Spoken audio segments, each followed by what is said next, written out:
എന്ന് പറഞ്ഞവരെ ഇന്നത്തെ ലേഖനഭാഗത്തിൽ നമ്മൾ പൗലോസിലെ കൊളോസോസർക്ക് എഴുതിയ ലേഖനത്തിൽ നിന്നുള്ള വായനയാണ് നമ്മൾ വായിച്ചു കേട്ടത്. ഇവിടെ പൗലോസിലെ കൊളോസോസരോട് പറയുകയാണ്, ഒരിക്കൽ നിങ്ങൾ ദൈവത്തിൽ നിന്ന് അകന്നു ജീവിക്കുന്നവരും ദുഷ്പ്രവർത്തികൾ വഴി മനസ്സിൽ ശത്രുത വെച്ച് പുലർത്തുന്നവരുമായിരുന്നു.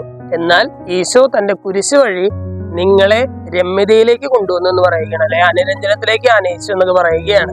അതായത് ഒരു കാലഘട്ടത്തില് ഇവര് പാപം ചെയ്ത് ജീവിക്കുന്നവരും ദൈവത്തിൽ നിന്ന് അകന്ന് ജീവിക്കുന്നവരൊക്കെ ആയിരുന്നു. പക്ഷെ ഈശോയുടെ കുരിശുമരണം വഴി അവർ അനുരഞ്ജനത്തിലേക്ക് വന്നിരിക്കുന്നു എന്ന് പറയുകയാണ്.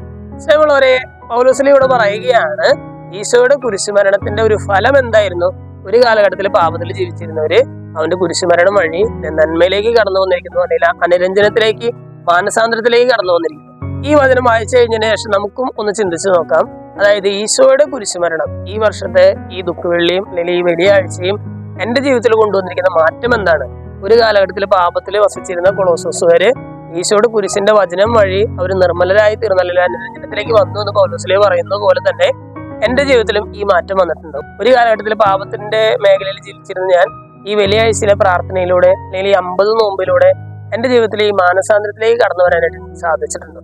എന്റെ ജീവിതത്തിൽ എന്തെങ്കിലും മാറ്റങ്ങൾ വന്നിട്ടുണ്ടോ? നമുക്കൊന്ന് ആത്മശോധന ചെയ്തു നോക്കാം. ആവശ്യമായ മാറ്റങ്ങൾ വരുത്തി ജീവിക്കാം. ദൈവം എല്ലാവരെയും സമൃദ്ധമായിട്ട് അനുഗ്രഹിക്കും.